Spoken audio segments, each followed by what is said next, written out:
예, 반갑습니다. 네. 좌우에 누가 앉아 계시는지 좀 얼굴도 좀 보시고, 네, 그렇게. 반갑습니다. 고맙습니다. 네. 오늘 날씨가 참 좋죠? 예, 좋은 것 같습니다. 그래서, 야외 예배를 한번 가면 참 좋겠다. 중금을 좀 빼고, 좀 올리고 있는 것 같아요. 그래서 야외 예배를 좀 생각을 좀 하고 있는데, 지난달에 이걸 먼저 좀 상의를 했었어야 되는데, 회의를. 그래서 회의는 못했지만, 그냥 그런 좀 느낌이 들어서 생각을 좀 하고 있습니다만은, 너무 더워지면 또 안 될 테니까, 많이 올립니다. 중 좀 빼시고. 예. 그래서, 제 목이 지금 많이 쉬어가지고, 이게 뒤에서 소리 잡기가 되게 어려울 것 같아요. 그래서 이제, 제 생각에는 뭐, 스타디움 쪽에 잔디밭이나 아니면 대구 미술관 쪽에나 아니면은 제가 그쪽에 사니까 그런가 봐요. 그래서 또 수성파크 그런 파크랜드인가 뭐가 있다 그러더라고요. 그런 데서 좀 자막같이 이렇게 좀 도시락 싸가 와가지고 또 예배 드리고 가면 참 좋겠다 하는 생각을 하는데 뭐 어떨지 잘 모르겠습니다. 뭐 어떨 것 같아요? 그렇군요. 알겠습니다. 네, 알겠습니다. 그래도 예배는 2시간 드리고 그렇게 또 이제 그렇게 하면 좋겠다 생각을 합니다. 제가 진짜 좀 생각을 했었어야 되는데 일이 많아가지고 제가 좀 그 생각을 깊이 못했습니다. 좀 더 빼야 되겠다. 네. 오늘 본문은 여러 가지 주제를 가지고 우리가 좀 말씀을 많이 묵상할 수 있는 그런 본문입니다. 오늘 우리가 함께 보실 말씀을 가지고 승리의 복음이라고 하는 이 말씀으로 묵상하겠습니다. 우리 인생에 도둑놈이 있다 했습니다. 우리 인생을 도둑질하는 도둑놈이 있다는 얘기를 참 많이 하는 것 같아요. 특별히 저는 개인적으로 제가 몰랐던 것을 안 부분이기 때문에 이 얘기를 참 많이 하게 되는 것 같고, 행복 모임에서도 전하는 것 같고, 또 우리 교회에서도 이거 참 많이 얘기하는 것 같아요. 인생에 도둑놈이 있다는 것을 저도 몰랐기 때문에 이 사실을 알고 정말 저도 충격에 빠졌고, 또 이때까지 피해자인 줄 알았던 사람이 이제 이게 가해자고, 가해자인 줄 알았던 사람이 피해자고, 하여튼 뭔가 좀 혼란이 일어나는 그런 경험을 했던 겁니다. 제가 늘 말씀드리지만 우리 아버지 가해자인 줄 알았는데 이게 이런 말씀을 놓고 쳐다보니까 우리 아버지가 피해자라는 걸 알게 됐고, 그렇게 이제 제가 보면서 상담을 할 때도 어떤 부인들이 내 남편이 이렇게 가해합니다, 내 남편이 참 힘들게 합니다, 내 남편이 원수입니다, 이렇게 말하는데 이 말씀 다른 게 아니고 우리 인생에 도둑놈이 있다라는 이 말씀을 같이 잇대어서 보면은 그 남편이라는 분이 이게 가해자가 아니라 어떤 면에서는 또 다른 면에서 이게 피해자일 수도 있겠다, 이런 생각을 하게 되는 거예요. 그래서 그냥 뭉뚱그려서 제가 알게 된 총체적인 결론은 뭐냐면 우리 인생을 망치는 진정한 가해자는 사탄 마귀라는 것을 알게 된 것입니다. 유일한 대적, 유일한 원수 마귀. 아멘입니까? 요한복음 10장 10절에 보시면 말씀 이렇게 적혀 있죠. 도둑이 오는 것은 도둑질하고 죽이고 멸망시키려는 것뿐이요, 내가 온 것은 양으로 생명을 얻게 하고 더 풍성히 얻게 하는 것이라. 인생에 도둑놈이 있다는 겁니다. 그래서 그 도둑놈이 우리 인생에 들어와서 인생을 도둑질하고 또 죽이고 또 멸망시키는 것, 영혼과 몸이 함께 지옥 가는 것, 이 멸망이라 하는데, 그러니까 이 멸망, 지옥에 가는 완전한 멸망이 어디서부터 시작되는가 하면은 인생을 도둑질 당하는 데서부터 시작되는 거예요. 그런데 지옥 가는 것은 대단히 큰 문제이기 때문에 우리 모두가 누군가가 나를 지옥에 넣으려고 하면은 모두가 다 아주 몸서리 칠 거예요. 그런데 우리가 그냥 뭐 시간 조금 도둑질 당하는 거, 뭐 나의 하루 중에서 한 일부분 도둑질 당하는 거, 내 안에 그런 수많은 변화무쌍한 감정 중에서 좀 화내면서 내 감정이 조금 이렇게 변질되는 거, 분노하고 미워하고 시기하고 질투하면서 내 마음이 조금 이렇게 좀 어두워지는 거, 이런 것은 우리가 긴장하지 않습니다.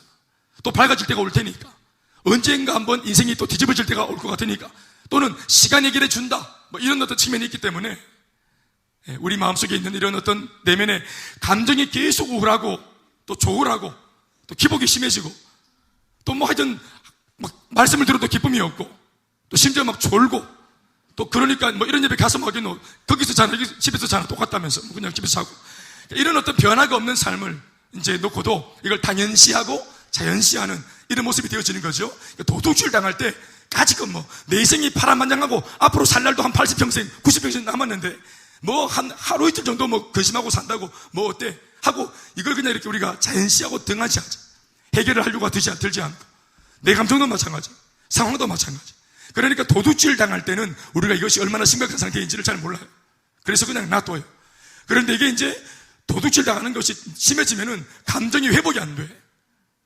슬픈 게 익숙해지고, 이제는 불행이 익숙해지고, 패배하고 지는 게 익숙해지는 그런 이제 영적인 어떤 이런 구둥살이 딱 배기면은 내가 언제 기뻤던가, 내가 언제 웃으며 살았던가, 내가 언제 행복했던가 기억이 안 날 정도로 이미 이제 다 틀린 거예요. 조금씩 시나브로 조금씩 이렇게 이제 틀리다가 이제 정말 중요한 것들도 다 뺏기는 거예요. 그래서 나중에 보면 이제 내 내면 속에서 수많은 갈등과 전쟁이 있다가 내 혼자 싸우다가 나중에는 정신 차리고 보면은 내 사랑하는 아내와 싸우고 있고, 나중에 정신 차리고 보면은 내가 배 아파 낳은 내 새끼랑 싸우고 있고, 또 부모님이랑 싸우고 있고, 또 주변의 친구들과 지인들과 싸움을 하고, 수많은 사람들과 원수 맺고, 이런 일들이 생기는 걸 보죠. 그래서 이제 내가 위기를 만날 때 나를 도와줄 수 있는 보급로, 공급로가 다 차단되어지는 거예요. 그래서 내가 이제 죽겠다, 포기하겠다 이런 말 할 때 아무도 나를 걱정하지 않는, 마치 그 옛날 어떤 이야기에 나오는 주인공 스크루지처럼 모든 사람들 앞에서 인격이 황폐화되면서 요거도 먹는 사람이 되면서 정작 내가 힘들어질 때 누구도 나한테 긍휼한 마음을 가지지 못하게끔 내가 한 짓이 있으니까 마귀가 그렇게 우리를 점점점 궁지로 몰아가는 거예요. 그러니까 처음에 우리가 도둑질 당할 때 이게 사탄이 하는 노략질인지를 알았다면 우리가 몸부림을 쳤을 거예요. 감정을 잃어버리지 않으려고 몸부림을 쳤을 거예요. 우리 인생에 도둑놈이 있습니다. 그건 사탄 마귀입니다. 그러니 사람과 싸우면 늘 말씀드리지만 진 겁니다. 이미 사람을 미워한다, 내가 사람을 보기 싫다, 그 교회에 꼴 보기 싫은 사람이 있다, 이거 이미 진 겁니다. 그러니까 빨리 이때는 영적인 어떤 긴장을 가지고 기도하고 이 부분을 우리가 정리해야 됩니다. 아멘입니까? 이걸 전쟁을 하고 싸워야 합니다. 선전포고를 해야 됩니다. 우리 인생과 우리네 가정과 오늘의 우리네 교회를 망치는 도둑놈 사탄입니다. 이간질하고 거짓말하고 사람 사이에서 오해하게 만들고 분리, 분쟁, 당짓고 깨어지고 상하게 만드는 아주 나쁜 도둑놈, 악한 사탄 마귀입니다. 오늘 본문의 말로 하면 골리앗입니다. 우리 인생에 골리앗이 딱 담깁니다. 이 골리앗이 딱 담기면 인생 전체가 초토화됩니다. 골리앗 여러 명도 아닙니다. 골리앗 브라더스도 아닙니다. 골리앗 한 놈이 딱 등장하면 우리 인생에 그게 딱 담기면 인생이 갑자기 골병듭니다. 그런데 처음에는 골병드는 것을 몰라요. 여러분, 골리앗이 이스라엘 백성들 앞에 나와서 전쟁하는데 이게 기골이 장대 한 3m짜리 거인, 얼굴도 웬만한 사람 머리 한 4개 합친 것 정도로 얼굴이 커요. 볼링공 4개 모아야 돼요. 뼈도 굵고 하여튼 대단한 사람이, 이게 막 옆에 쇠고리 야구방망이 만하게 2개가 있어요. 쇠고리. 이 사람 보통이 아닌 기라. 2도 박근 3도 박근. 이게 보통 사람은 6팩, 이 사람은 12팩이 12팩. 팩이 많아. 이게 막 12개 쌍쌍이다. 거일이 3m니까 우리보다 2배 아니겠어요? 우리는 이제 1m 50인데 그러니까 우리는 6팩 하는 12팩 이렇게 되는 거예요.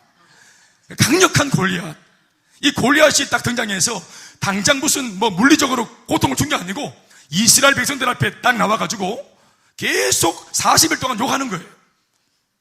욕을 40일 동안 할 수 있다는 것도 기적 같은 일이에요. 할 욕이 또 있나 모르겠어요. 그러니까 이놈에서 저놈까지, 이 새끼에서 저 새끼까지 쭉 훑어내는 거예요. 알파벳 A부터 Z까지 훑어내듯이. 그러니까 기상천외한 욕을 하면서, 창세 이후에 들어보지 못했던 욕을 하면서, 그런 거 있잖아요. 짐승 이름하고 숫자 조합해서 하는 그런 욕들 있잖아요. 여러분 잘 아시는 그런 거 있잖아요. 게다가 이 사람은 하나님까지 모욕했어요.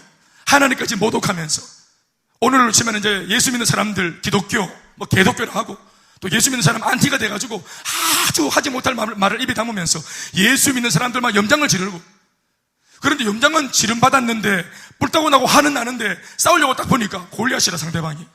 그러니까 열만 받고 혈압만 올라가는 거 있잖아요. 이 골리앗이 그런 충동질을 한 겁니다. 40일 동안 나와서 이게 육탄전으로 가해를 한 것보다 더 골치 아픈 것은 계속 사람들의 마음에 상처를 주고 모욕을 주는 거예요. 그러니까 끊임없이 패배감을 주고. 그러니까 모든 사람들이 골리앗 앞에 서면은 작아지는 거예요. 지금 딱 그런 상황에 지금 이제 있는 상황을 우리가 오늘 본문을 읽었어요. 어떻게 보면 우리는 성경 말씀을 우리가 좀 뭉텅거려서 떼고 읽었어요. 처음부터 다 읽은 게 아니고 우리가 어떤 상황이 있는데 말씀 읽기를 갑자기 우리가 어떤 상황이 전개되고 있는데 불쑥 우리가 들어가서 한 토막의 말씀을 읽었어요. 그러나 뭐 다 알거나 모르거나 관계없이 이 내용은 단순한데 블레셋과 이스라엘 백성들의 싸움인데 블레셋 장수 골리앗이 나와서 이스라엘 백성들 전체를 욕보이는 장면인 것. 여러분, 이스라엘이 어떤 민족입니까? 생존하시고 또 온 우주 만물을 창조하신 하나님 아버지가 지구상에서 유일하게 선택한 민족입니다. 소위 택함받은 선민이지요. 할렐루야. 그들이 이때까지 승승장구하고 하나님 덕분에 모든 민족과 겨루어서 승리했던 비결은 뭐냐 하면 다른 게 없고 하나님의 백성이라고 하는 그 자격, 그 신분, 그 하나 때문에 아버지 하나님이 그들을 무한정 도와주셨습니다. 군사력이 아니었고 그들의 권모와 술수가 아니었어요. 외교 정책이 아니었어요. 하나님 앞에서 그들이 바른 신앙을 고백했을 때 그들은 항상 자기의 형편보다 더 월등한 열매를 맺는 사람들이 되었던 것입니다. 그런데 오늘 우리 눈앞에 서 있는 이 골리앗은 그들의 경험 속에서 이때까지 단 한 번도 경험한 적이 없는 대적입니다. 어제까지 수많은 전쟁을 하면서 우리가 혁혁한 공을 세우고 이겨왔던, 우리가 많이 짓밟아왔던, 지어박아왔던 수많은 그 중동 지역 수많은 이방인들과 다른 처음 보는, 이게 이제 정보가 없는 처음 보는 인물인 겁니다. 골리앗. 비정상적인 인물이죠. 사람인데 3m나 돼요. 비정상입니다. 지금까지 경험해보지 못한 인물이고 지금까지 우리가 한 번도 다뤄보지 못한 문제입니다. 시련, 역경 제법 당해봤는데 이 골리앗 시련은 처음인 거예요. 골리앗 역경은 처음인 겁니다. 그래서 당황이 일어나는 거예요. 그러니까 이 골리앗 앞에 서면 의기소침해지고, 그러니까 골리앗이 그런 인물입니다. 상대방을 의기소침하게 만들기에 충분한, 이때까지 어떤 승리를 해봤든지 간에 이 골리앗은 바로 그 순간 이 사람들로 하여금 의기소침하게 만들어버린 40주 40야 40일 아침 밤으로 나와가지고 부정적인 메시지를 끊임없이 그들의 귀에 쏘삭입니다. 너희들이 하나님의 자식들이냐? 하나님의 자식들이면 하나님이 이렇게 지금 내가 40일을 나와서 욕 보이고 있는데 지금 나를 가만히 두냐? 너희들한테 뭐 누구석이 있냐? 너희들이 뭐 믿음이 있냐? 그게 신앙이냐? 너희들이 믿는 하나님 어디 있냐? 그러면서 막 하나님을 모욕하는, 교회를 모욕할 때 화는 나지만 듣고 있던 모든 사람들은 전체가 패배감에 압도되어지고 또 패배감에 사로잡히고 집단 체면에 들어가게 되는 겁니다. 우리는 안 되는구나. 사랑하는 여러분, 이게 집단 체면입니다. 40일을 계속 안 된다, 못한다, 할 수 없다, 불가능하다. 안 된다, 못한다, 할 수 없다, 불가능하다. 네가 이때까지는 어떻게 뭐 요행이 잘 됐는지 모르겠지만 중요한 것은 오늘의 신앙 아이가. 이 골리앗식을 하는 거예요. 어제까지 신앙으로 추억하고 살겠나? 오늘 너희 하나님 어딨노? 이게 복잡한 문제인 겁니다. 그런데 여러분, 중요한 것은 오늘 이 이스라엘 군대를 책임지고 있는 리더가 누구냐면 사울입니다. 여러분, 사울이 어떤 왕입니까?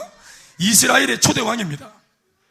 이스라엘에 왕이 없었는데 왕정 국가가 세워지는 그 첫 출발점으로 이 사울이 간택되어서 세워졌습니다. 초창기에 이 사울이 왕으로 세워질 때 생긴 그 외모 자체가 뭐 골리앗까지는 아니겠지만 보통 사람보다 얼굴 하나가 얼굴 위에 더 있었습니다. 키가 크고. 그러니까 누가 봐도 외모를 딱 보면은 야, 사울이 왕이 안 하면 누가 왕을 하겠나 싶을 정도로 왕감이었어요, 외모가. 그리고 그렇게 잘났는데도 불구하고 교만하지 않고 아버지가 한 잔 먹고 자동차 어디 갔다 꼬라박아가지고 뒤집어 놨는데 그 자동차 찾아오라고 부당한 명령을 시켰더니 이 부당한 명령에도 이런 당부하지 않고 이 아들이 그렇게 얼굴이 잘생겼는데도 교만하지 않고 아버지가 시킨 부당한 명령을 성실하게 그것을 다 감당하고 안나기를 찾을 때까지 집에 들어오지 않고 열심히 아버지의 명령을 감당하려고 하는 겸손하고 순종적인 아들이었어요. 그러니까 여러 가지 내용을 통해서 사울은 진짜 왕감이라는 것이 인정되고 있었단 말이에요. 게다가 왕이 되려고 하는 찰나에 제비까지 뽑았는데 제비가 쫙 뽑히는 가운데 사울이 딱 뽑히려고 그러니까 자기가 왕감이라고 뽑히는 것을 알고 이 사울이 부끄러워가지고 저 장롱 뒤에 숨어 있기도 하고 상당히 겸손한 사람이에요.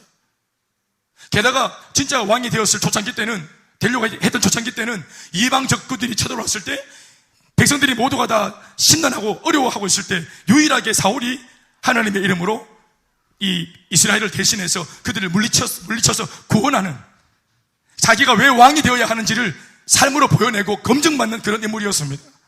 여러분, 사울은 계속 흥행 보증수표였습니다. 항상 사울이 나가면 승리했었습니다. 그런데 오늘 골리앗 앞에 서 있는 사울은 아무것도 하지 못합니다. 이미 그 마음속에 이제 교만함이 마음에 들어왔고, 초창기 시절처럼 하나님 앞에서 겸손하게 무릎 꿇고 기도하는 사울이 이미 아니 되었기 때문에 과거를 추억하는 신앙, 과거의 훈장을 그냥 이렇게 더듬으면서 추억하는 신앙, 그런 신앙의 사람으로 사울은 이미 몰락하고 있었습니다. 그러니까 오늘 처음 보는 전혀 데이터가 없고 정보가 없는 골리앗이 딱 등장하니까 이 한 공동체의 리더로서 전혀 대안을 제시하지 못하는 어려움에 빠지게 된 것입니다. 그리고 이제 리더 하나가 대안을 제시하지 못하니까 공동체 전체가 영적인 그런 체면 상태에 빠지게 되는 겁니다. 참 기가 막힌 것은 지금 이스라엘 백성들은 군대입니다. 그들은 공동체입니다. 아멘입니까? 그들은 공동체입니다. 그런데 아무리 3m짜리 비정상적인 거인이 서 있기로서니 여러분, 한 2만 명 정도 되는 군대가 이 3m짜리 거인과 붙으면 이게 승률이 있어요, 없어요? 승률이 있을 것 같아요, 제가 볼 때는. 아무리 그 한 사람이 3m가 넘고 5m가 넘는 괴물이라도 한 2만 명이 붙으면, 2만 명 중에서 남자 빼고 여자만 한 2만 명 붙어도 꼬잡고 무릎 뜯고 한 2만 개가 흠집을 내면 안 이기겠어요? 한 2만 명 꼬잡으면 안 이기겠냐, 말이에요. 행주 대첩 하시죠? 무시 못하는 거예요. 그런데 우리가 아무리 약골이고 우리가 아무리 전투력이 없는 그런 별 볼 일 없는 그런 2등병, 3등병이지만 우리가 중요한 건 뭐예요? 우리가 지금 공동체란 말이에요. 우리가 지금은 군대로 모여 있어요. 아멘입니까? 그런데 2만 명 모두가 골리앗을 바라볼 때 이게 모두가 골리앗 대 나, 골리앗 대 사울, 골리앗 대 김대현, 골리앗 대 박윤경, 골리앗 대 박인창, 이게 모두가 우리가 우리라는 것을 몰라요. 순간적으로 위기를 딱 만나니까 내가 교회에 속했다는 것, 나를 위해서 기도할 수 있는 셀 가족이 있다는 것, 나를 위해서 기도하는 공동체가 있다는 것, 교회가 있다는 것, 이걸 인식하지 못해요. 우리가 그것을 믿지 않습니다. 인생 속에서, 직장 속에서, 가정 속에서 골리앗을 만났을 때 경제 문제라는 골리앗, 건강 문제라고 하는 골리앗, 남편과 아내와의 갈등이라고 하는 골리앗, 자녀 문제, 양육 문제라고 하는 골리앗을 만났을 때 주일날 그렇게 눈물로 기도했던, 그렇게 훈련받아서 들었던 복음의 메시지가 이게 하나도 기억이 안 나는 거예요. 그래서 골리앗 때 나, 내 뒤에 있는 하나님도 생각이 안 나는 거예요. 함께 눈물로 기도하던 공동체도 기억이 안 나는 거예요. 우리입니다, 여러분. 우리 뒤에 교회가 있고 주님이 계시고 셀 가족들이 있습니다. 공동체가 있는 거예요. 우리가 혼자 존재하는 것이 아니에요. 공동체와 함께 존재하는 거예요. 필요하다면 우리가 기도 제목을 던지면 우리 위해서 눈물로 기도할 수 있는 공동체, 정말로 필요하다면 금식하며 기도할 수 있는 공동체가 있습니다. 블레셋이 골리앗을 내놓았지만 그 골리앗을 딱 볼 때 사람들은 나 혼자라고 생각을 한 겁니다. 이게 집단 체면이라고 보는 겁니다. 우리가 잘 아는 이야기가 있죠. 벌거벗은 임금님이라고 하는 이야기 있죠. 처음 듣는 이야기. 얼마나 에로틱합니까? 임금님이 벗은 겁니다. 허영심이 많은 임금님이죠. 이럴 때 여러분들이 이제 이야기를 들을 때 처음 듣는 것처럼 들으셔야 돼요. 호기심이 가득한 눈빛 좀 보내보실. 중음 좀 올려주세요. 중음만 좀 올려주세요. 자랑질하기를 좋아하고 뽐내기를 좋아하는 임금님이 있었죠. 그래서 이제 이 소문을 듣고 사기꾼 두 놈이 붙습니다. 금이나 이런 것들을 녹여서 주면은 자기들이 실을 만들어가지고 멋진 이 세상에서 존재하지 않는 유일무이한 옷을 만들어 입히겠다고. 그래서 시간을 달라고 한 달 정도 받았어요. 그래서 이제 두 사람이 골방에 들어가서 열심히, 그래서 금이 모자란다고 계속 이제 귀금속들을 계속 넣어달라 그래서 이제 뭔가를 배틀을 짜고 하는 모양인데, 이제 한 보름쯤 지났을 때 왕이 궁금한 찰나 어느 정도 진전이 있는가 보려고 자신의 오른팔을 딱 보내죠. 그런데 그들이 했던 말이 뭐냐 하면, 우리가 만드는 옷은 정말로 신비한 옷이라서 마음이 꾸리하고 또 덜떨어진 사람들 눈에는 안 보인다 했어요. 아주 소중한 옷이기 때문에 가치롭고 정말로 지혜롭고 총명 있는 사람들 눈에 보인다 했어요. 그러니까 꾸리하고 또 뭐라 했습니까? 덜 떨어지면 안 보인다 그랬어요. 오른팔이 딱 들어가서 딱 보니까 안 보이는 거예요. 띠리 덜 떨어졌는 거예요. 덜 떨어졌는 것 같다. 나 꿀이 한 갑도 안 보이는 거예요. 그래서 왕한테 돌아와서 보고할 때 어떻게 말합니까? 옷이 잘 되고 있습니다. 더 잘 될 점 있습니다. 기도하면 됩니다. 이렇게 말을 합니다. 긍정적으로. 그리고 이제 막 안도의 한숨을 쉬고 있는데, 그러면 그렇지. 그래. 그리고 이제 한 20일쯤 지났을 때 너무 궁금하니까 이제 왼팔을 보냅니다. 왼팔. 여당 대표 보냈으니까 야당 대표 가야 되지 않겠어요? 또 여당과 야당은 또 서로 경쟁 구도에 있습니다. 지면 안 되는 기라. 딱 가서 딱 보니까 웬걸? 얼마 전에 여당 대표가 보고 왔던 그 옷이 안 보이는 거예요. 야당 대표 눈에. 왜 안 보일까요? 꿀이 하니까. 덜 떨어졌으니까 안 보이는 거예요. 그렇지만 지면 안 되니까 돌아와가지고, 야, 그때보다 진전이 더 됐고 옷이 지금 잘 되고 있습니다. 이렇게 보고합니다. 그리고 이제 D-Day가 딱 되었습니다. 금을 얼마나 쏟아붓는지 몰라. 그 D-Day 날 돼가지고 이제 왕이 이제 쫙 나오면서 이제 문이 딱 열렸는데 옷걸이를 딱 들고 나오는데, 옷은 어디, 왕이시여, 옷이 이 옷걸이에 걸려있지 않냐고. 그래, 옷이 있네. 자기 오른팔도 왼팔도 본 옷이 임금 눈에 안 보이면 되겠어요? 이게 이제 꿀이하고 덜 떨어지면 안 보이니까. 옷이 진짜 끝내준다. 기가 막힌다. 이렇게 말을 하는 겁니다. 그리고 이 옷을 입기 위해서 지금 입고 있는 옷을 다 벗으라고 합니다. 그래서 다 벗습니다. 다 벗었어요. 뭘 상상하세요? 다 벗었습니다. 사리마대 하나 남겨놓고 다 벗었습니다. 그래서 사리마대 요셉이란 말이 있잖아요. 사리마대 딱 남겨놓고 BIC. 그리고 이제 옷을 입는 것처럼 이래 막 신용을 하면서, 그리고 이제 왕이시여, 이렇게 귀한 옷을 입었으니까 이 왕이 이렇게 있는 거 온 백성이 다 알고 있으니까 소문났으니까 카프레이드 하자고. 그래서 마차를 준비해가지고 카프레이드 하려고 이제 무대를 만들어가지고 그 위에 올라가서 거기서 이제 막 이 마차를 타고 지나가는데 백성들이 이제 이 임금, 옷 입은 임금 보기 위해서 모두가 거리로 다 몰려왔죠. 그리고 이제 쫙 보고 있는데 웬걸 딱 보니까 이 임금이 옷을 벗고 있는 거예요. 유일하게 사리마대 하나 있고. 그리고 막 뽐을 내고 있는 거예요. 완전 미친 겁니다, 임금이. 백성들이 볼 때는. 그런데 소문 듣기를 마음이 꾸리하고 덜 떨어진 것들 눈에는 안 보인다 했어요. 이 백성들이 다 알고 있는 얘기예요. 그래서 모두가 하는 말이, 와, 세상에 저렇게 멋있는 옷이 있냐고. 옷이 끝내준다고. 그 옆에 신경아 리더 보이나 안 보이나? 옷이 끝내준다고. 지용수 리더 보이나? 너무너무 끝내준 옷이라고. 김영 보이나? 너무너무 원더풀. 앙드레 김, 원더풀. 모두가 보인다는 거예요. 옷이 예술이라면서. 이게 여러분 집단 체면이라고 하는 겁니다. 집단 체면. 모두가 그 나물에 그 밥이 된 것입니다. 거짓에, 잘못된 일에. 그때 여러분 이야기가 어떻게 끝납니까? 이해관계가 없고 정치적인 이해관계가 없는 순수한 그 동네 어린아이가 막 구슬치기 하다가 임금님 지나간다 하니까 쪼로록 나와가지고 딱 보니까 임금님이 홀딱 벗고 있는 거라. 그러나 유일하게 이 이해관계가 없는 순수한 이 아이가 뭐라고 말합니까? 에이, 임금님 뻘거벗었네 했습니다. 임금님 뻘거벗었네. 이게 진리입니다. 이게 참이라 이 말이에요. 임금님 뻘거벗었네 하니까 그제서야 동네 사람들 모두가 정신이 번쩍 드는 거예요. 진리의 말씀을 들으니까. 딱 보니까 뻘거벗은 거예요.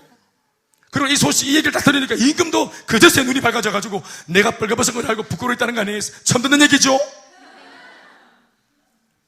내가 이 얘기를 얼마나 오랫동안 해야 되는 거예요? 벌거벗은 거예요. 모두가 알고 있지만 머리로는 답을 알고 있지만 체면 때문에 말 못합니다. 다른 사람들의 이목 때문에 그 정답을 말하지 못합니다. 머리로 배웠습니다. 훈련받았습니다. 말씀을 들었고 책을 읽었습니다. 예수 믿는 하나님의 사람이 어떻게 사는 거, 어떻게 살아야 된다는 거, 물질관, 경제관, 또 문화관, 결혼관, 사람들을 대할 때 직장에서 어떻게 사는 게 예수 믿는 사람인지 다 배웠습니다. 그런데 머리는 알지만 불신자들의 눈총 때문에 모두 다수가 임금님이 뻘거벗었다고 말하니까 내 눈에는 옷을 입었다 말하니까 내 눈에는 뻘거벗은 게 분명한데 옷이 없는데도 옷이 있다고 말하는 그들과 야합하고 어쩔 수 없이 묻어가는 우리의 딱한 형편과 그 옛날 지어진 이 벌거벗은 임금님의 이야기가 얼마나 닮았는지 모릅니다. 이때 사울도 이스라엘 백성들도 마찬가지입니다. 모두가 블레셋 저 장수 골리앗은 못 이긴다. 골리앗은 못 이겨. 골리앗은 대단해. 골리앗은 위대해. 골리앗 저 알통봐. 하나님보다 더 위대할지 몰라. 우리가 지금까지는 하나님 때문에 이겨왔지만 이번에 이 골리앗은 달라. 우리가 무모하게 믿음이랍시고 나가서 어설픈 믿음으로 도전했다가는 우리 박살날 수 있어. 이렇게 집단 체면에 걸리는 거예요. 아무도 신앙 고백을 하는 사람이 없습니다. 골리앗 앞에 우리가 공동체요, 만군의 여호와 하나님이 우리의 대장 되시다고 하는 사실을 말하지 않습니다. 그때 여러분, 아무런 이해관계가 없는 어린 다윗이 형님들 도시락 갖다 주러 왔다가, 면회 왔다가, 군에 면회 왔다가 세상에 할례 없는, 하나님을 믿지 않는 저 이방, 저 짐승 같은 저 장골이 나와가지고 계속 막 입을 터는데 듣지 못할 욕을, 게다가 내가 믿는 하나님의 이름을 만홀히 여기고 욕을 보이는데도 세상에 자기 형을 비롯해서 모든 군대와 심지어 사울 왕까지도 교회를 모욕하고 십자가를 모욕하고 예수를 모욕하는 이 불신자 앞에서 아무도 이런 방구 말을 하지 않는 거예요. 그걸 보니까 비록 몸은 여리고 부족한 다윗이지만 이 마음속에 의분이 일어난 거예요. 사실은 용기를 냈다, 뭐 담대함으로 말했다 이런 게 아니고 이건 그냥 너무 자연스럽게, 다윗으로서는 너무 자연스러운 말을 한 거예요. 너무 차마 넘어갈 수 없는. 그래서 다윗이 한마디 합니다. 그 말이 오늘 말씀을 열고 있는 것이죠. 31절 말씀 다 같이 읽어볼게요. 시작. 31절 시작.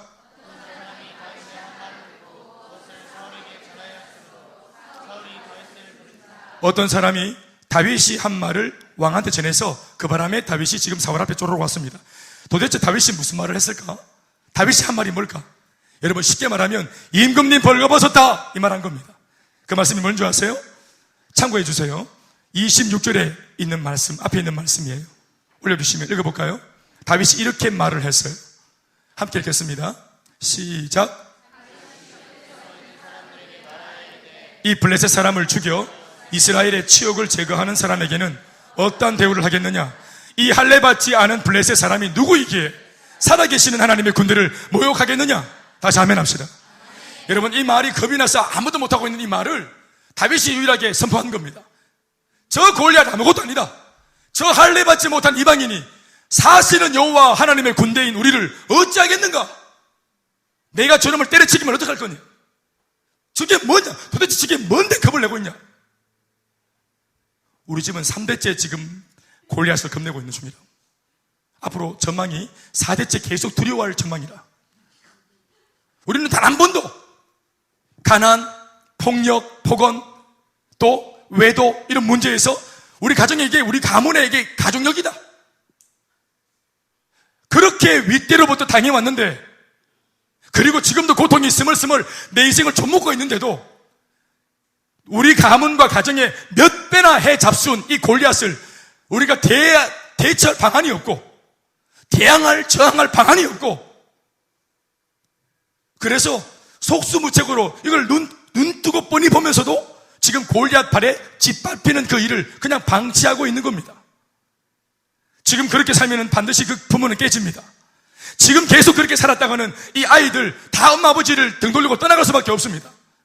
사이가 이렇게 안 좋았다가는. 지금 그렇게 경제 어려운데도 흥청망청 술 먹고 그냥 막 유흥을 즐기고 그렇게 살았다가는 쪽박차기 딱 좋은데 이 정력을 멈추지 못하는 거예요.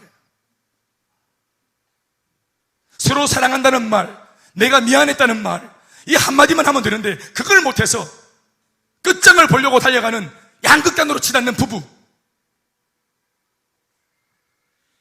몇 대째 수년 동안, 수십 년 동안 골리앗에 짓밟히고 지어박히고 그렇게 당해왔는데도 여전히 지금도 사람들은 말하지 않습니다. 이게 허상이라고, 주 예수 이름으로 이길 수 있다고 아무도 진리를 말하지 않습니다. 그래서 다윗이 이 말 한 겁니다. 인생의 모든 문제 해결책은 예수 그리스도입니다. 우리 인생의 모든 문제 해결책은 예수 그리스도이십니다. 예수님이 행복의 시작입니다. 가난한 자, 포로된 자, 눈물린 자, 눈먼 자, 우리 인생의 어떠한 문제일지라도 장로와 상관없이, 그 강력과 관계없이 예수 그리스도의 피 묻은 복음 앞에서 해결될 수 있습니다. 그런데 오늘 이러한 이야기가 교회에서도 잘 들리지 않습니다. 아픈 사람이 오면 먼저 약부터 먹으라 합니다. 우리는 기도하는 겁니다. 이전에 우리 어른들이 없는 형편에 100만 원 정말로 구워서 빚을 내가지고 100만 원 받아가지고 들어오면서도 믿음의 우리 집사님들이 10만 원 11조를 그 와중에 하고 이 어려운 것들을 또 해결해 나가는 이런 믿음이었습니다. 없어서 빌려오는 그런 와중에도 빌려온 돈에서 11조를 내는 이 신앙. 문제를 만나면 다른 대안이 없으니까 또 아는 지식도 없고 그러니까 몸으로 때우는데 산에 올라가서 금식하며 그냥 몸으로 찬이슬 맞아가면서 기도로 어떻게 하든지 돌파하겠다고. 아멘입니까? 이게 한국 이 고유의 그리스도인들, 한국에서 예수 믿은 사람들의 이게 신앙의 야성입니다. 우리 안에 있는 투혼, 여기에 신앙이 들어와서 우리만이 가지는 예수 믿자마자 수년 안에 블라디보스톡으로 첫 선교사를 파송할 정도로, 할렐루야. 지금까지 2만 5천 명이나 되는 수많은 해외 선교사들을 우리가 이렇게 파송할 정도로, 인구 대비 전 세계 1위로 해외 선교사들을 파송할 정도로 복음 앞에 마음이 들끓는 우리들입니다. 그래서 저 모슬렘이 2020년까지 이 대한민국을 이슬람화해야 된다고 그들이 정책을 세웠다는 거 아니겠어요? 왜요? 이슬람 문화권에서 볼 때는 이 한국은 청정지역이에요. 이때까지 한 번도 무슬림이 들어온 적이 없어요. 게다가 그들이 데이터로 보니까 한국 사람들 예수 믿은 한 130년 정도 되는 역사를 보니까 생명 걸고 믿는 거예요. 생명 걸고 전하는 거예요. 야, 이 사람들이 전 세계를 우리가 이슬람화하기 위해서는 이 대한민국 사람들을 초토화시켜야 된다. 이게 그들의 실제적인 정책입니다. 어떤 면에서는 지금 이란과의 수교가 열렸는데 우리 예수 믿는 사람들은 이거 정말 예의주시해야 됩니다. 경제 효과 175억 달러, 5조. 엄청난 돈. 앞으로 이제 우리가 거기에 이제 활로가 열린 것 같은 어떤 지금 내용을 들고 지금 박 대통령이 들어왔습니다. 그러면서 지금 이 이슬람의 문화에 대한 관심이 높아지고 있습니다. 정부에서 그게 아주 인위적으로 그런 것들을 부추기고 있습니다. 박정희 대통령 때 서로 외교 그때 하면서 그 이란 그 수도에는 서울로 도로 이름을 우리는 서울 한복판에 서초동에 그 근처에 뭡니까? 테헤란로. 이번에 제2의 테헤란로를 또 세운다 합니다. 이슬람 학교가 들어올 겁니다. 오일머니로 등록금 안 받고 학비 없이 개종만 하면 막 받아주는 겁니다. 우리 부모들이 어렵고 박봉에 우리 아이들 공부시켜주겠다. 이럴 때 여러분 돈 없이 공부시켜주겠다. 누가 거기 유혹 안 당할 사람이 누가 있겠어요? 여러분 우리가 믿음을 지켜야 할 때입니다. 믿음의 마지노선을 잘 세워야 될 때인 줄 믿습니다. 아닌 것을 아니라고 말할 수 있는 이런 다윗 같은 기준이 있어야 될 줄 믿습니다. 여러분 그 골리앗 아니에요. 그냥 할례 없는 이방의 저 짐승 같은 자라고 말하지 않습니까? 다윗이? 사탄은 이름 부르는 거 아니에요. 이름 부르는 거 아니에요. 뭐 그런 것들 이렇게 부르는 거예요. 귀신들한테 이름 붙여주는 거 아니에요. 이 잡것들 이렇게 말하는 거예요.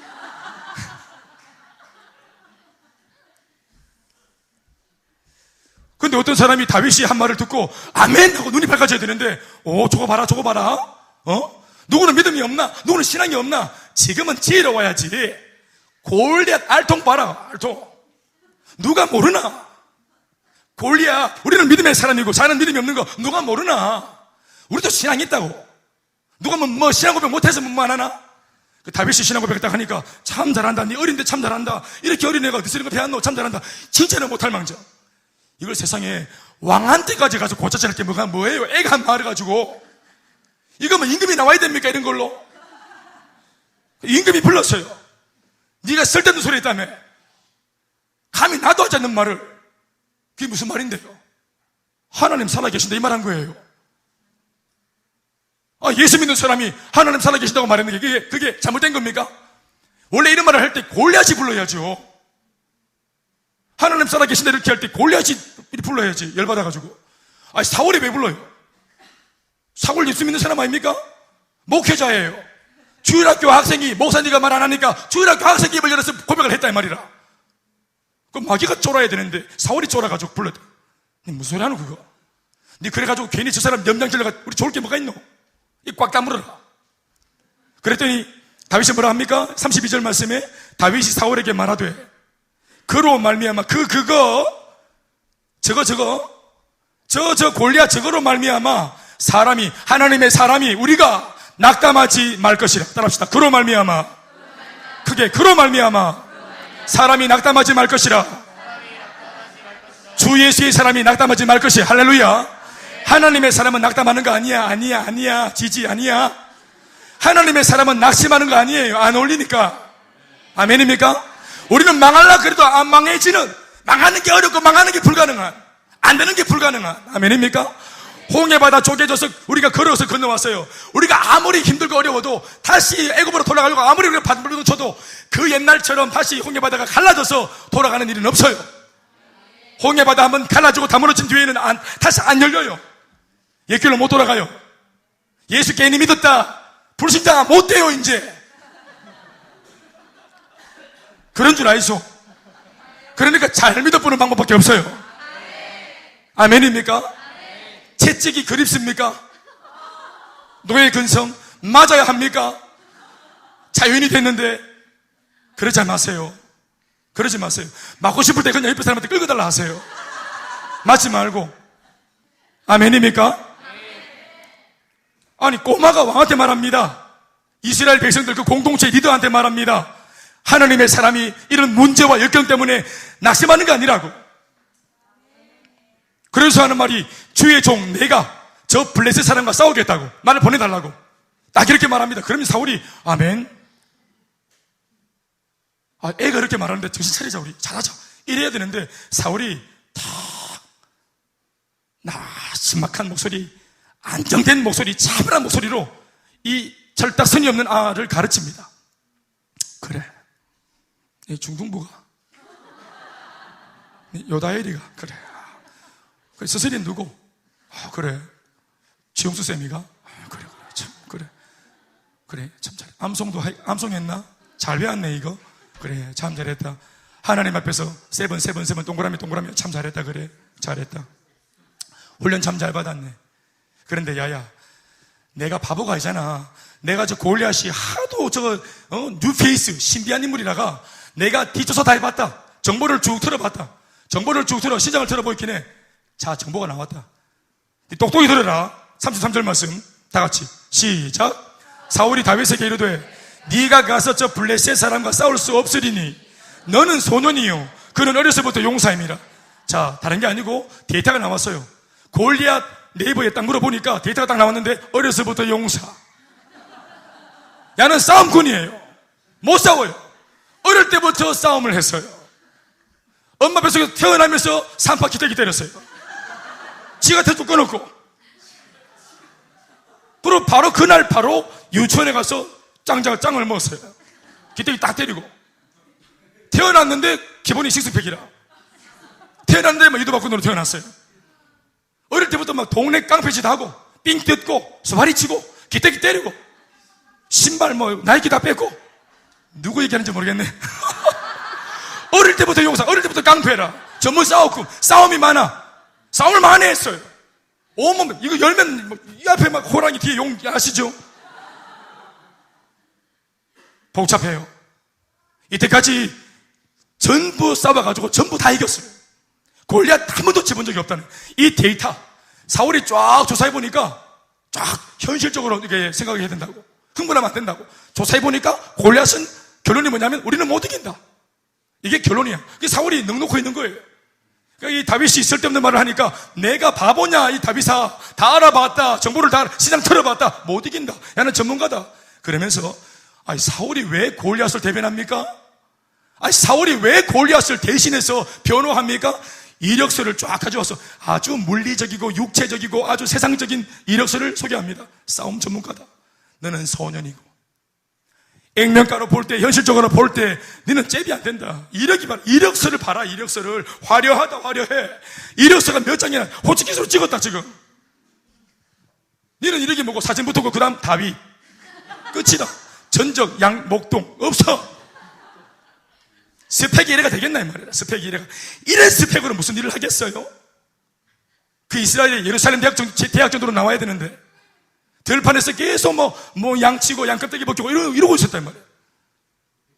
큰 일 하려면은 이런 나라를 구원하는 큰 일을 하려면은 공부 많이 하고 똘똘하고 박사 학위 가지고 한 번만 유학물 먹고 입에 빠다 발라가 좀 혀도 좀 돌아가고, 골리앗 이러면서 이렇게 이 촌뜨기가 와가지고 세상에 어린애가 싸운다니까 사울이 딱 인간적으로 보니까 전문 싸움꾼, 니는 아마 죽어. 스펙이 안 되는 거예요. 여러분, 그런데 이 말은 사실은 다윗을 놓고 사울이 평가한 것이 아니라 자세히 묵상해 보면 이 말은 사울 자신이 자기한테 하고 있는 말입니다. 골리앗은 어렸을 때부터 용사라 전문 싸움꾼이기 때문에 나는 절대로 못 싸운다. 내 스펙과 비교해 봤을 때 나는 못 싸운다. 우리는 안 된다. 자기에게 하는 말입니다. 그리고 자기에게 지금 자기가 하고 있는 이야기입니다. 속사람 이야기. 그리고 이 자기에게 하고 있는 이 말, 이 부정적인 말 때문에 다른 사람이 도전하려고 그래도 그걸 경계하지 못하고 내가 안 되니까 니도 안 될 거라고 말합니다. 내가 안 되면 니도 안 되는 겁니까? 행복 모임 내가 안 되면 니도 안 되는 겁니까? 우리 교회가 안 되면 너희 교회도 안 되는 겁니까? 아니요, 됩니다. 되는 사람이 있습니다, 여러분. 내가 기도하고 응답 안 되니까 모두가 기도할 필요 없다. 해봤는데 안 되더라. 왜요? 기도하고 응답하는 사람이 있어요. 되는 사람이 있어요. 요새 대구에 전도가 되나? 오늘 여기 방비경 자매 새로 왔어요. 할렐루야. 김경민 셀리더 옆에 또 한 분 계시네. 할렐루야. 대구가 전도가 되나? 전도 큰 교회 가지, 큰 교회. 엘리베이터 있고, 에스카레이터 있고, 주차장 쫙쫙쫙 있고, 완비되어 있고, 더운데 막 에어컨 샤샤샤 나오고, 감기 들릴 정도로 샤샤샤 나오고, 애들 놀이터 갔다고 구비되어 있고, 이런 데는 지금 대구에 전도가 됐지. 이렇게 지하 예배가 웬 말이고, 이게. 지금 요즘에 5층까지 우리는 엘리베이터가 없잖아요. 세상에. 이거 자체가 징계입니다. 그런데 새 가족이 온다. 말도 안 되는 소리지. 요즘 같은 시대에 말이에요. 모든 새 가족들이나 또 교회를 이렇게 선보는 사람들은 전부 다 여러분 익명성의 교회를 원하고 많은 예배 군중 사이에 숨기 원합니다. 자기 신상이 노출 안 되는 것이 보장되어야 교회에 옮기는 이런 상황인데 여러분 눈에 다 못 숨어요. 못 숨어요. 어디 숨어? 우리 기둥도 없어. 교회 안에 다 보여요. 최근에 CCTV도 달았다고요.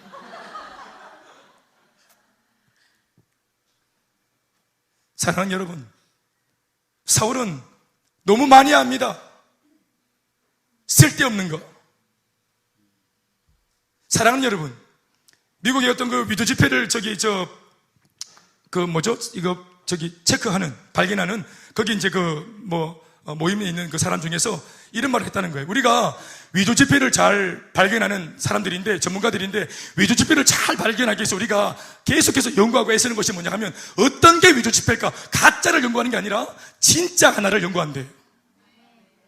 진짜 제대로 된 오리지널 지폐는 뭐냐? 진짜 달러가 뭐냐? 그것만 연구한대요. 진짜를 알면, 제가 아무리 이미테이션이 많은 종류로 제각기 여러 가지 술수를 써서 등장하더라도 다 그렇게 발굴하는 겁니다.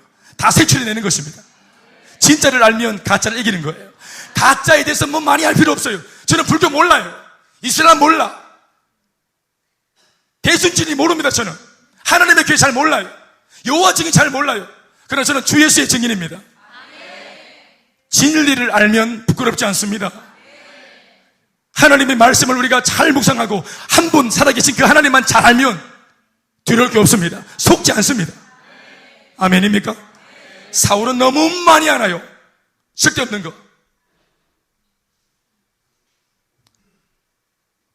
이 아는 것만 선지식, 선경은 셀리더 딱 보니까 너무 힘들어 보이는 기라. 너무 고생이 많아 보이고, 야, 셀리더 했다가는 진짜 절단 나겠네. 이게 자기식의 이제 선지식 성경입니다. 셀리더는 절단 나는 거. 김 목사한테 눈 마주쳐가지고 한 번만 잡히면은 고생한다, 이런 거. 선지식. 그러나 여러분들이 외적인 것만 보지 말고 진짜 깊숙한 대화를 해보세요. 셀리더들과. 그분들이 여러분들이 정말 감격으로 합니다. 기쁨으로 하십니다. 아멘 소리가 좀 적지만 제가 한번 견뎌보겠습니다. 그분들이 기쁨으로 하십니다. 목사가 불쌍해 보이면 안 돼요. 교회가 되려면은 그 교회 청년들 중에서 또 이렇게 고등학교 졸업하면서 그거 좀 목회자 출신들이 많이 배출돼야 돼. 목사가 좋아 보이고 가치 있게 보여야 돼. 야, 우리 목사님 진짜 안 됐다. 이건 정말. 와, 저렇게 살았다는, 저 죽겠다, 진짜. 저 사는 게 아니야. 목사가 불쌍해 보이면, 셀리다가 불쌍해 보이면 안 돼요. 그냥 황홀하게 보여야 돼. 황홀한 병신도 사역. 너무 쓸데없는 걸 많이 하는 거예요. 그러니까 잘 모를 때 빨리빨리 자라버려야 됩니다. 안 자란 채로 너무 많은 것을 알고 있으면 안 되는데. 나중에 이제 너무 정보만 많아가지고 계속 말하면 안 돼. 세상 이력을 딱 말하고 안 된다 하니까 다윗이 빙그레 웃으면서 다윗도 말합니다. 이력을. 자기 이력. 아, 제 이력 잘 모르시는 것 같은데요. 저도 이력이 하나 있어요. 조그만 게 무슨 이력이 있겠냐고 말해보라 합니다. 너도 뭐 싸움 좀 했냐? 저한테도 이력이 있어요. 저한테는 영적인 이력이 있어요. 그리고 이제 하는 말이 뒤에 나오는 말이에요. 이거 뭐죠? 34절부터 36절까지 한 목소리로 같이 세 절의 말씀을 시작.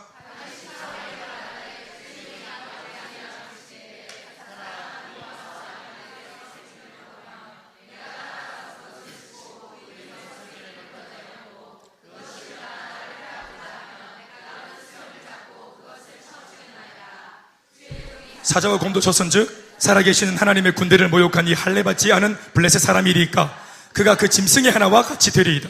할렐루야. 사랑하는 여러분, 다윗의 눈에는 이 골리앗 이름을 안 부르죠. 이게 우리 자존심이에요.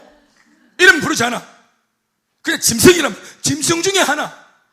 적어도 다윗의 눈에는 이 엄청나게 보이는 전례 없는 이 굉장한 문제덩어리가 그냥 짐승이 하나로 보이는 거예요. 동네 기어다니는 발발이, 야생 들고양이, 그 발발이 똥개 중에 한 마리로 보는 거예요. 이 무시무시한 이 골리앗을 놓고 평가하기를. 그게 왜 그럴까요? 자신의 영적인 이력 때문에 그런 거예요. 그가 뭘 말합니까? 나는 아버지 집에서 양을 전문으로 맡아, 양을 이제 내가 지키는 목동이다, 나.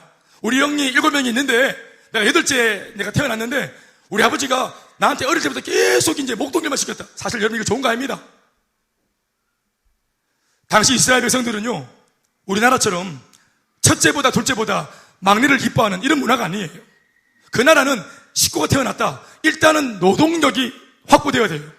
가사에 도움이 돼야 돼요. 돈이 돼야 돼요. 그러니까 돈이 안 되고, 가사에 도움이 안 되고, 계속 밥만 먹는다. 이거 싫어합니다. 그러니까 다윗이 태어났어요. 이제 막내로 태어났는데, 지금 가사에 도움이 안 돼요. 그래서 밥만 축내고. 그러니까 아버지가 안 좋아해요. 막내 좋아하지 않습니다. 막내들 잘 들으세요. 막내 안 좋아해. 그래서 아버지가 바꿔봐라고 계속 들러보낸 겁니다. 심지어 사무엘이 집에 귀한 손님 와가지고 집에서 가정 예배 드리고 신방받고 식사하는데도 다윗은 참석 못했어요. 아버지가 돌렸어요, 바깥에. 얼마나 부당합니까? 이게 부당한 제사거든요. 열받아야 돼요. 자, 아버지가 어디 잔치 가는데 형 다 데려가고 막내인 나한테는 양을 맡겼다. 단돌이 해라. 신데렐라 같이. 자, 이렇게 이제 막 그냥 양 치고 있으면 열받지. 열받아서라도 진짜 우리 같으면 어떻게 양을 돌보겠습니까? 궁디뻥은 차쁘겠네, 그만. 점심으로 한 마리쯤은 껍데기 벗겨 굽어먹고. 특별히 아버지가 기워하는, 귀하게 여기는 양 같은 걸 잡아가지고 막 기대기 때리고 이렇게 포 안 나게 이렇게 뭔가 좀 이렇게 소심한 복수하고 막 이빨 벗고 이래가지고 불 못 씻게 만들고. 뭔가 아버지한테 이렇게 뭔가 어필을 좀 해야 되지 않겠어요? 그런데 이 부당한 명령, 이 속상한 명령, 이 정말 어렵고 힘든 이 상황 속에 들어갔는데도 다윗이 한 번도 원망하지 않아요. 원망을 안 했다는 것뿐만 아니라 최선을 다해요. 부당한 명령에도 이 작은 일에도 순종을 해요. 생명 걸고. 심지어 양을 보는데 누가 왔다 합니까? 사자와 곰이 왔대요. 사자와 곰이 와서 물어간다. 아버지 양을 물어갔다 합니까? 나를 안 물어간 게 어딥니까 지금? 사자가 곰이 와가지고 양을 물어갈 때, 나 살았다. 큰일 날 뻔했네. 시급이야. 그리고 한 마리 물어간 게 어디고, 나머지 다 챙겨가지고 빨리빨리 떠나자고. 이렇게 해야 될 텐데, 다윗이 어떻게 했답니까? 그래, 안 그래도 막 짜증나고 정말 열받아 죽겠는데, 사자가 와서, 그래, 이거 합법적이잖아. 정당해. 이거 내가 이런 게 아니라 사자가 물어간 거야. 아버지도 뭐라 하겠어? 우리 이럴 수 있잖아요. 그래, 안 그래요? 이거는 아침에 예배 드리려고 일어났는데 진짜로 열이 나는 거예요. 머리가 아프고. 그래서 목사님 오늘 정말 머리가 진짜 아프거든요. 거짓말 아니고. 제가 2주 전에 설교했어요. 거짓말이라고 한 설교를. 그래서 그 설교 들은 사람들은 이제 거짓말 못해요. 꼭 찾아 들으시기 바랍니다. 그래서 거짓말로 이제 예배는 좀 가기 싫고 오늘 좀 뻐근해서 가기 싫고 좀 뒹구고 싶은데 아침에 일어나니까 머리가 아픈 거예요. 아파주는 거예요. 그래서 이 얼굴 뻘건 홍조가 띄서 얼굴 뻘건 이 사진을 찍어가지고 일부러 보내고 카톡 보내가지고 목사님 정말 오늘 예배 가고 싶은데 열이 나서 못 가겠다. 김 목사도 어쩔 수 없는 거예요. 빨리 어떻게 좀 열일이고 나왔어요. 기도하겠습니다. 이럴 수밖에 없지. 정당하잖아요. 그렇지 않아요? 그런데 다윗도 마찬가지. 안 그래도 열받고 막 내가 당장 그냥 사자한테 갖다 줘도 갖다 주겠는데 사자가 와서 물어봤으니까 얼마나 통쾌한 복수냐 이 말이에요. 정당하고 또 혐의가 없고 알리바이 확실하고. 그런데 어떻게 했답니까? 따라갔다 합니다. 35절 말씀 보시면 저는 이 말씀에 동그라미를 많이 쳐놨는데 동사 보세요. 동사. 다윗의 행동. 동사 아시죠? 동사. 움직였단 말이에요. 동사. 거기 악센트를 넣어서 읽어보세요. 시작. 내가 따라가서 다 같이 시작. 내가 따라가서 그것을 치고 그 입에서 새끼를 건져내었고 그것이 일어나 나를 해하고자 하면 내가 그 수염을 잡고 그것을 쳐 죽였나이다. 와씨. 양을 따라갔다는 거 아니겠어요? 사자 따라갔다는 거 아니겠어요? 마주칠까 겁난다. 그런데 적극적으로 따라간 겁니다. 이걸 잡으려고 사자를 내가 따라가서 사자 그것을 만나고 나서 어떻게 했답니까? 통성명도 안 하고 다짜고짜 때려부대 만나자마자 물고 막 이래 막 백수의 왕이니까 누가 나 거늘겠노 하고 떼떼떼 걸어가는 걸 따라가고 뒤때려부대 이 말이야. 통성명도 안 하고 익숙해지면 이런 거 없어요. 뒤때려부대. 그 입에서 새끼를 건져냈어요. 그런데 그것이 안 뺏기려고 사자가 일어나 그냥 네 발로 걷는 게 두 발로 일어났다 이 말이야. 하도 열받아가 사자가 두 발로 부터 일어났대. 일어나서 나를 니도 물기다 하고 잡아올라 하면은 어떻게 했답니까? 내가 수염을 딱 잡았대. 새끼. 라이온. 수염 딱 잡고 그걸 어떻게 했답니까? 때려서 죽였거든. 때려가지고 죽였다 이 말이야. 사자는 맞아서 죽었습니다. 사자가 총으로 맞고 덫에 걸리고 이게 아니고 맞아가지고 죽을 때까지 때렸다 이 말이야. 때려가지고 죽도록 기다리는 게 아니고 이걸 때려가 치기부어야 되겠다. 때려가지고 아야 계속 때려갖고 치기부었다 이 말이야. 눈이 까보고 이렇게 사긴 사살하고 때려보고 때려가 치기부었다 이 말이야. 할렐루야. 끝까지 책임지겠다 이 말이야. 여러분 우리 겸비 첫아이가 쪼맨할 때 폼이 안겨가지고 이 아이가 동물을 그렇게 좋아하는 거예요. 달서공원 가면은 특별히 사자를 보고 싶다고 늘 동화책 열어가지고 사자 노래를 불러서 달서공원에 데려갔어요. 달서공원에 가니까 여러분 달서공원 다 알겠지만 사자가 어디 있습니까? 사자 저기 있어요. 그리고 거의 갈 때마다 그냥 대체로 그냥 이것들은 누워 자요. 그냥 늘 잡니다. 그러니까 그런 누워있는 사자, 우리 아이가 본 사자는 두 종류인데 자는 사자, 동화책 속의 사자. 그러니까 사자는 귀엽게 생각하는 거예요. 또 우리 아이가 어릴 때부터 봤던 게 뭐냐면 호비, 호랑이, 사자 이런 걸 귀엽다고 보는 친구. 호비 친구입니다. 우리의 친구 호비. 그 호랑이 새끼예요. 사자 새끼, 호랑이 새끼. 겸비는 우리 딸은 친구예요. 저 각북 아시죠? 각북 우문댐이라니 뭐고 가창댐 넘어가가지고 저 경산 살았어요. 죄송합니다. 가창댐 넘어가가지고 각북 넘어서 청도 내려가면은 거기 군불로라고 하는 찜질방이 있어요. 그 찜질방에 옛날에는 거기 그 동물원이 있었어요. 동물원 철창이 이렇게 돼 있고 원숭이, 공작, 그리고 뭐 그냥 잡다한 새들, 그리고 옆에 사자가 두 마리 있어요. 근데 동물 이 맹수를 이렇게 관리해도 되나 싶을 정도로 그 동물원이 허술해요. 허술하게 짝이 없어요. 가본 사람은 압니다. 그러니까 제가 여기 있으면 사자가 여기 있어요. 여기. 그리고 이게 이중 철조망이 아니고 그냥 철조망 하나 떡 있는 거예요. 손 넣으면 그냥 손이 없어져 버려요. 저기 있던 달성공원 아니에요. 달성공원. 여기 각북입니다. 가까이 겸비가 거기 찜질방 1박 2일 갔는데 어른들 모시고 그렇게 사자 보고 싶다는 거예요. 그래서 제가 안고 원숭이 보자. 원숭이 띠려. 공작 보자. 공작 보자. 공작 띠려. 그래가지고 사자 안고 요래 안고 사자 앞에다 섰습니다. 딱 서니까 사자가 이래 있다가 노래 보는 거예요, 우리를. 그래서 사자가 철조망이 있으니까 철조망 가로로 이렇게 있는 그거를 일어나가지고 턱 밟더니 일어나가지고 하품을 했어요. 사자 대가리가 얼마나 큰 줄 아세요? 나도 처음 봤습니다. 그렇게 가까이 처음 봤어요. 사자 머리 이게 입 쫙 벌리니까 내 몸이 들어가겠더라고. 진짜로. 농담 아닙니다. 진짜 큰 사자가 장난 라이온 아닙니다. 귀여워 호비 아닙니다. 사자 완전 여러분, 고양이과 동물이 제일 싫어하는 게 뭔지 아시죠? 두 가지. 먹을 때 건드리는 거 하고 수염입니다. 이거는 둘 중에 하나 죽어야 됩니다. 수염 건드렸다 이거는 선전보고를 해요. 니깡 둘 중에 하나 죽자는 거예요. 그런데 먹을 것 뺏었지 수염 잡고 때리부터 해요. 사자가 얼마나 상처가 많았겠어요. 소문이 돌았어 그 동네에. 야야 그 사자 맞아 죽었다더라. 다윗양 건들지 마라. 그 맞아 죽는다. 곰 세계와 사자 세계에 소문이 쫙 돌았습니다. 다윗 건들지 마라. 맞아 죽는다. 사랑하는 여러분, 제가 인도에 갔죠. 인도에 갔는데 하우즈 카즈라고 하는 공원이 파크가 있었어요. 가운데 막 초록색 호수가 있고 사람들이 나와가지고 이렇게 이제 가족 단위로 나와가지고 피크닉 하는 그 동네인데 거기 이제 우리가 백지 전도하러 갔단 말이에요. 전도하러 갔었어요. 하우스 카즈 파크.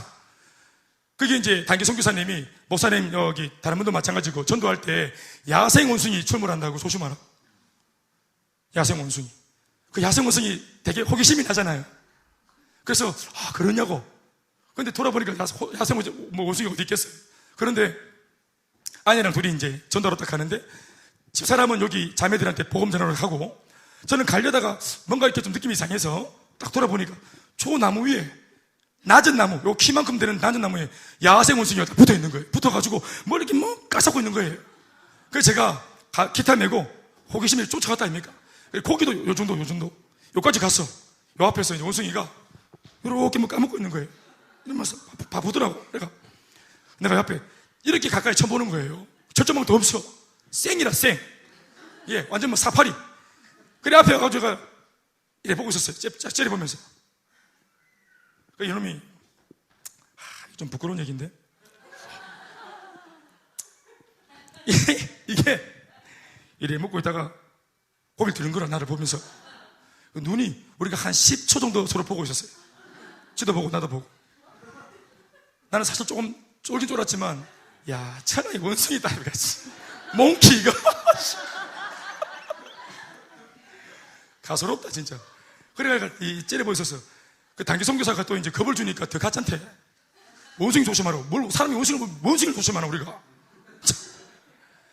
이래 딱 보고 있었거든 가짠게. 그래 이게 묵다가 10초 동안 딱 보고 있는데 갑자기 원숭이가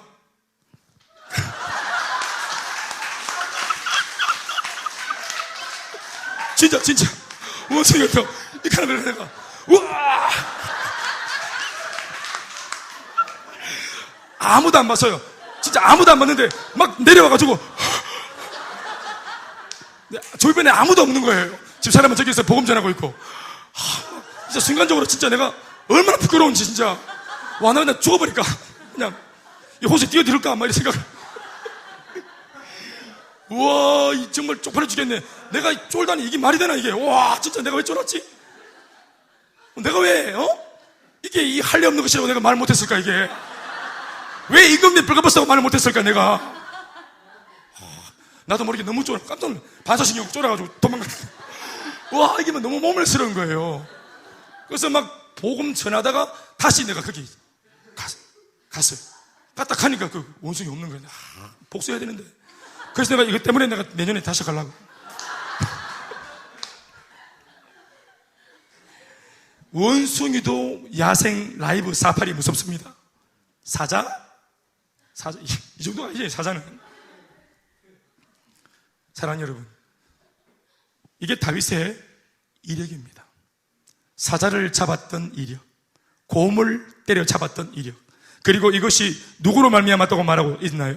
37절에 또 다윗이 이르되 여호와께서 나를 사자의 발톱과 여호와께서 나를 곰의 발톱에서 건져내셨은즉 나를 이 블레셋 사람의 손에서도 오늘 이 시간 건져내시리이다. 아멘이십니까? 내가 과거에 하나님을 통해서 승리한 경험이 있는 것과 같이 그때도 하나님이 역사하사 이긴 것과 같이 오늘 이 시간에도 추억하는 게 아니라 오늘 이 시간에도 그때 살아계셨던 하나님이 오늘 내게 역사하면 내가 오늘도 그 주님 때문에 승리할 것을 내가 믿습니다. 이걸 말하고 있는 거예요. 사울은 과거에 그렇게 화려했던 승리에 도취되어 있었지만 오늘 신앙이 죽어 있었 그에 반해서 다윗은 옛날에도 지금에도 여전히 살아있는 신앙으로 고백하고 있어요. 따라합시다. 건져내셨은즉 건져내시리이다. 믿습니까? 이전에 내게 은혜 주신 그 하나님이 오늘도 역사하시고 우리 인생 살아보나 살지 않으나 앞으로 주님께서 승리로 인도하실 것이 확실합니다. 아멘입니까? 이 하나의 신앙 고백이 있느냐 없느냐에서 다윗과 사울의 차이가 나는 겁니다. 신앙 고백의 차이입니다. 그는 블레셋 장수의 노련함, 군사력, 스펙 여기에 너무 몰두한 나머지 자기가 초라해 보였고요. 다윗은 초라하지만 네 맞아요. 초라합니다. 비교해 볼 때 전적이 초라합니다. 그러나 다윗이 주목한 것은 하나님께서 나와 함께 하실 수 있는가 하는 겁니다. 스펙이 아닙니다. 우리가 지금 우스갯처럼 얘기했지만 여러분 우리들도 바로 오늘 승리를 하게 하시기 위해서 오늘 우리가 신앙을 내 삶에서 만나는 골리앗 앞에서 이 골리앗 앞에서 신앙을 써먹으라고 하나님이 지난날 교회에서 또 수많은 훈련 가운데 은혜를 주신 겁니다. 성도들을 보면은 써먹을 줄 몰라요. 은혜는 잘 받는데 받은 은혜를 써먹을 줄 몰라요. 사랑하는 여러분, 교회에서 훈련하고 교회에서 예배하고 교회에서 말씀 듣고 기도하고 응답은 세상에서 받는 거예요. 직장에서 응답이 오는 거예요. 가정에서 응답이 떨어지는 거예요. 그러니까 가정생활, 직장생활 할 때 그게 하기 싫다. 언제 교회 가노? 교회 빨리 가고 싶다 하면서 내가 하루 중에서 제일 많이 보내는 시간, 제일 많이 보내는 곳이 직장 아니에요. 그 직장에 의미 부여 못하고 이건 하찮은 것이고 의미 없는 것이고 내 인생의 가치는 퇴근에서부터다. 그렇게 말하니까 의미가 없는 거예요. 삶이 아주 좁아지는 거예요. 훨씬 더 많은 시간을 보내는 학교, 캠퍼스, 직장, 세상 속에 있을 때 여러분 정작 거기에서 하나님이 찾아오시는 거예요. 거기에 응답이 떨어지는 거예요. 그러니까 하나님의 응답을 보겠다 하고 직장생활을 하면은 이 직장생활이 흥미진진할 수밖에 없는 거 아니겠어요? 써먹어야 합니다. 건져내신 하나님이 오늘 월화수목금토 목사님도 안 계시고 셀리더도 없고 눈에 아무것도 안 보이는 내 삶의 현장 고독하게 나 혼자 있는 이곳 있지만 그러나 하나님이 함께 하시고 부활하신 예수님이 함께 하시고 성령님이 함께 하시고 또 성령님이 명령하사 천군 천사가 총동원 되어져서 이곳에 있다는 사실을 믿어야 합니다. 내가 혼자가 아니라는 사실, 우리 군대라는 사실을 인식해야 됩니다. 컨소말건센 교회, 우리 교회 공동체 식구들이 있다는 걸 기억해야 돼요. 우리 새 가족들이 있다는 사실을 기억해야 된다. 혼자가 아닙니다. 옆에 인사합시다. 당신은 혼자가 아닙니다. 벌거벗었다고 말하는 한 사람이 있어야 되는 거예요. 그 문제가 별거 아니라고 말하는 사람이 있어야 되는 거예요. 모두가 안 된다, 못한다, 할 수 없다, 불가능하다 말할 때 아니라 내게 능력 주시는 자 안에서 내가 모든 걸 할 수 있다고 말하는 사람 나와야 됩니다. 오늘 이 말을 하는 사람이 다윗 그리고 이 시대 여러분들이어야 합니다. 교회가 세상을 향해서 골리앗 만난 인생의 도둑을 만난 사탄에게 지배된 이 세상을 향해서 우리가 이 얘기 해줄 수 있어야 됩니다. 그래서 예수님이 이 땅에 오신 겁니다. 이 얘기하려고. 실패와 좌절을 밥 먹듯이 사람 반 귀신 반 사람 반 질병 반 살아도 산 것이 아닌 그 당시 유대 땅에 누가 이겼다더라 회복했다더라 된다더라 이런 소리 아무도 안 하고 있는 완전히 패배감에 젖어 있었던 그 성경시대 예수님 당시의 유대 땅에 예수님이 오셔서 할 수 있다고 말씀하셨습니다. 문둥병자가 예수님이 오시고 난 뒤에 이 저주받은 문둥병자가 처음 나왔습니다. 중풍병자가 예수님이 오신 다음에 처음 나왔습니다. 귀신 들린 막달라 마리아가 처음으로 나왔습니다. 죽었던 나인성 과부의 아들 야이로의 딸 그리고 죽었던 나사로 죽었던 사람이 살았다는 얘기 예수님을 통해서 처음 들었습니다. 그래서 그분이 복된 소식 바로 그분이 기쁜 소식 예수 그리스도가 복음인 것입니다. 다윗이 복음입니다. 말씀 뵙겠습니다.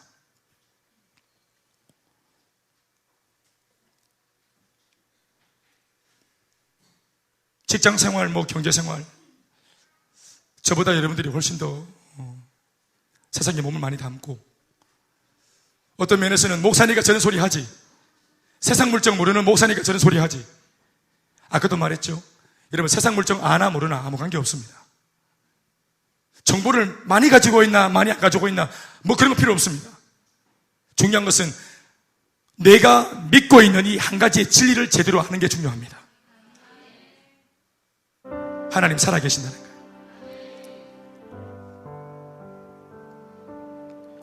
사울이 마음에 감동이 되어져서 이토록 고백하고 있는 이 용맹무상한, 아니요, 신앙이 아주 건강한 이 다윗의 고백을 충격적으로 받아들이고 그제서야 인식을 하고 자기가 전쟁할 때 입었던 임금이 쓰는 투구와 칼과 갑옷과 방패와 이 모든 것들을 다 내어줍니다. 이거 가지고 싸우라고. 이 말이 뭡니까? 네가 이 순간만큼은 네가 왕이다. 이 순간만큼은 네가 리더다. 그러니까 리더답게 이 모든 걸 갖추고 싸워라 하고 다 이걸 내준다 이 말입니다. 그런데 다윗은 그것을 거절했습니다. 한 가지 이유 때문이었습니다. 뭡니까? 익숙하지 않기 때문입니다. 그건 다윗의 것이에요. 그것은 사울의 것이에요. 그건 다윗의 것이 아닙니다. 38절과 39절 말씀을 다 같이 읽겠습니다. 시작. 이에 사울이 자기 군복을 다윗에게 입히고 노투구를 그의 머리에 씌우고 또 그에게 갑옷을 입히며 다윗이 칼을 군복 위에 차고는 뭐하지 않으므로 익숙하지 못함으로 시험적으로 걸어보다가 사울에게 말하되 익숙하지 못하니 이것을 입고 가지 못하겠나이다 하고 바로 벗고 그리고 뭘 잡았습니까? 마지막 40절 시작.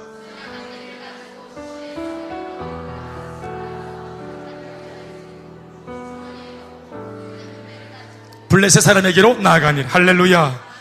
블레셋 사람에게 나아가는 다윗의 손에 뭐가 있습니까? 두 가지. 하나는 막대기와 하나는 돌입니다. 막대기와 돌. 따라합시다. 막대기와 돌. 둔하게군요. 막대기와 돌. 익숙하지 못하기 때문에 굉장한 무기들은 다 버렸습니다. 훨씬 더 아주 그냥 좋아 보이는 무기들은 다, 전문 무기는 다 버렸습니다. 그런데 저게 무기가 될 만하겠나? 그 막대기와 돌 그거 잡았습니다. 이유는 단 한 가지입니다. 그것은 익숙하지 못하기 때문에 거절한 것이고 이것 막대기와 돌은 익숙하기 때문에 잡은 것입니다. 왜 익숙할까요? 왜 다윗에게 막대기와 돌이 익숙할까요? 훈련되었기 때문에 그런 것입니다. 사자와 곰을 때려잡던 지난날 이 막대기와 돌멩이를 통해서 많이 잡아보고 이걸 많이 사용해보고 이걸 많이 써보고 이걸로 많이 이겨본 겁니다. 그래서 익숙한 겁니다. 양육과 훈련을 통해서 익숙해진 겁니다. 훈련을 왜 할까요? 익숙하기 위해서입니다. 패배하는 것에 익숙했던 삶이 승리하는 것에 익숙해지고 불행했던 삶이 주 예수 안에서 행복한 게 익숙해져야 합니다. 인식이 달라져야 합니다. 따라합시다. 이기는 것이 익숙하고 행복한 게 익숙하고 크게 승리하는 게 익숙하고 성령 충만한 게 익숙하고 전도가 익숙하고 선교가 익숙한 우리가 되어야 합니다. 그 익숙한 것을 손에 잡고 골리앗과의 멋진 한판에 승부를 거는 오늘 저와 여러분들이 다 되시기를 주님의 이름으로 축원합니다. 우리 모두 같이 함께 박수하시겠습니다. 감사합니다.